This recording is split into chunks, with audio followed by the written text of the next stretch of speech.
In this video, we're going to be checking out official SteamOS running on this custom small form factor low cost gaming PC that we recently put together on the channel. And I purposely chose the parts that we have here so it was fully compatible with SteamOS. And so far, SteamOS has performed great on this machine, but I'd say the best part here is this setup isn't going to break the bank. We went with some used parts from eBay and some new parts from Amazon and Newegg.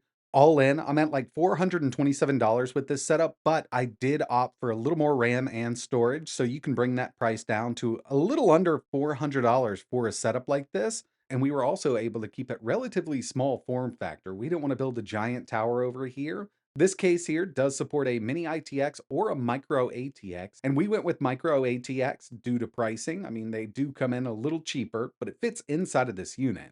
And it's not the smallest gaming PC that you can put together, but given the price and performance we have going on here with SteamOS, I do think building something like this would be well worth it. If you're interested in checking out the original build video, in that one, remember, we ran Windows on it. I'll leave a link for that down below, but I did want to give you a quick refresh on what we've got here. When it comes to the CPU, I opted to use the AMD Ryzen 5700G. 8 cores, 16 threads. I picked this up on eBay. You can get it for around $99. It does offer a little better performance than the Ryzen 5600. We're not going to be using the iGPU here, but you definitely could in a pinch if you wanted to. I've got an ID Cooling SE908XT cooler on that CPU. 32 gigs of DDR4 running at 3200 megahertz. And if you just went with 16, you'd be fine with a setup like this. 1 terabyte M.2 SSD, an AMD Radeon RX 6600 used on eBay. We've got 8 gigs of VRAM. Not a super high-end card, but this is one that, you can get for a decent price. There's a bunch of them listed. A no-name Amazon small form factor PC case that supports mini ITX or micro ATX. 550 watt power supply. And with this, we wanted to run official SteamOS, so that's exactly what we've got installed here. So in order to get this installed, all I used was the Steam Deck recovery image. This installed perfectly. We've got access to everything, and it might look a bit different than, a regular Steam Deck.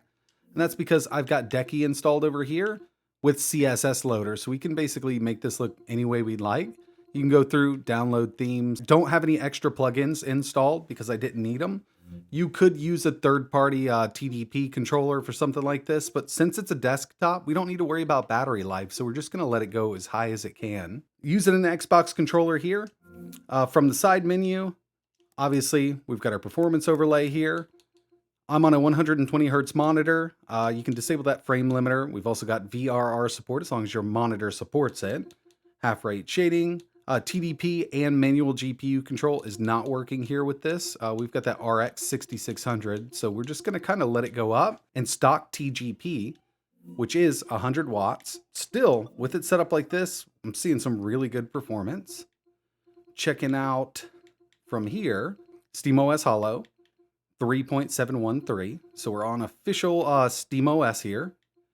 And we've got that AMD Ryzen 7 5700G, 8 cores, 16 threads, 32 gigs of RAM here. Like I mentioned in my original build video, you could go with 16 and you're still going to get the same kind of performance, but I was able to get these 4 sticks here for pretty cheap, so I just put them all in here, up to 32.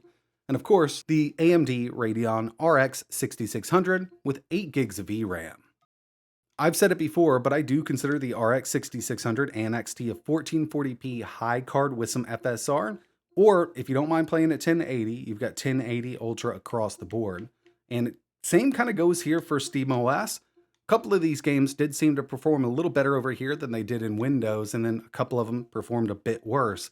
But for the most part, everything that I've been testing runs amazingly on this little setup. And I know a lot of people are only going to be using this for gaming, but we also have a full-fledged desktop built in here.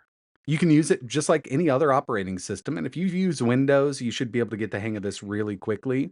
Got a bunch of applications pre-installed down here. If you wanted to, you could get in here and install new applications directly through Terminal. But with this setup, we've actually got Discover just like we do on the Steam Deck. That way we can easily install new applications. From home, we've got a lot to choose from. We've also got, let's say, games. You want to do some emulators? You can get them directly from here. So these are going to be standalone. RetroArch, I believe, is in here. If not, you could definitely install it pretty easily. You want some PSP, some GameCube. And with that 5700G paired up with that RX 6600, you're not going to have an issue, doing everyday normal tasks. You want to check some email, document editing, watch some 4K video playback. This little chipset is going to handle it just fine. But keep in mind, it's going to boot directly into gaming mode, which we've already taken a look at. And if you want to go back there, I mean, you can always reboot the system, or you can just double tap on the return to gaming mode on the desktop, and it'll bring us right back over there. So with that out of the way, now it's time to get into some gaming, and we're going to start out here with, let's go with Spider-Man 2. Okay, so with this game in SteamOS, I'm seeing some pretty decent performance, and like I mentioned, with this 6600, I do consider the 1440p high card with some FSR.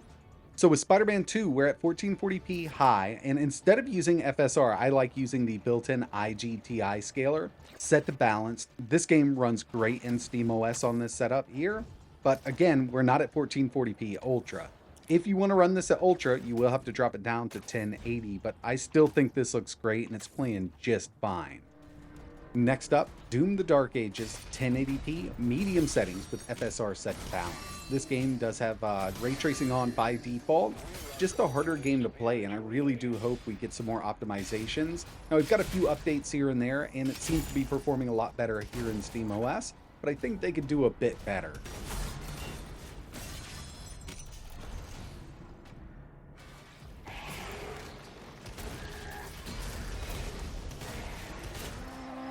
Japanese Drift Master was another one that I wanted to test here, and going into this I figured we'd be able to max it out at Ultra, but we needed to drop down to high here at 1440p. Still looks great and playing over 60 FPS. In fact, we're seeing an average of around 82 FPS out of this game.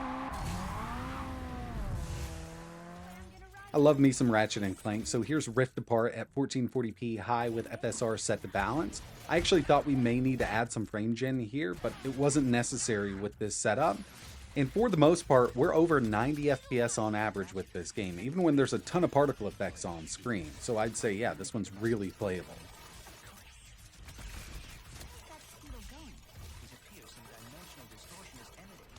Marvel Rivals, 1440p medium settings, and I did take the resolution scale down to 80%.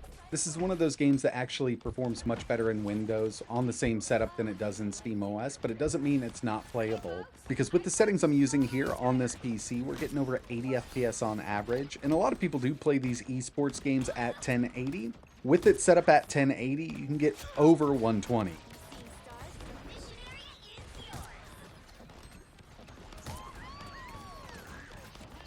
And finally, Cyberpunk 2077 at 1440p high with FSR set to balance. No frame generation here is needed with the 6600. And it's kind of right on par with Windows performance. In my last video, I tested this at 1080 Ultra, which is well over 60, plays great. But you want to go to 1440p, got to drop it down to high.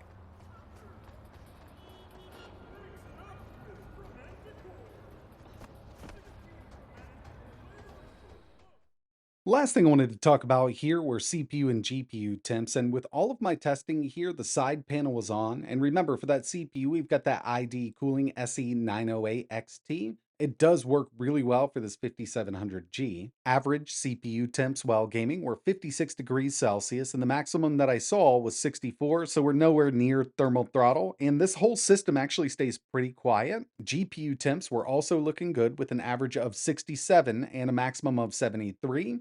In my Windows video, we had much higher GPU temps, and that's because I was able to take the power limit up. I kind of want to do a BIOS mod on this card because this thing can run at 120 watts instead of 100. And without even upping the GPU clocks, we could see a little better performance because at that higher wattage, it can keep those stock clocks where they need to be. But in its stock form, I still think that this is a great performing SteamOS powered PC that we put together here. Overall, really impressed by the performance this thing's putting out with SteamOS on it, and I think that's exactly where I'm going to leave it. I'm just going to keep SteamOS on it. I don't need Windows. There's a couple games that I do play that might not run on this because we've got SteamOS, but for the most part, I've got everything that I need here, and it's just a super easy interface to use. All I need is a controller. I don't even need to connect a keyboard and mouse to this thing to get up and play in my favorite games, and with this smaller form factor, you could set this out in the living room and have a nice little machine. But that's going to wrap it up for this one. If you're interested in checking out my initial build video, link is in the description. I'll also leave links to all of the parts that I used. That's it for this one. Like always, Thanks for watching.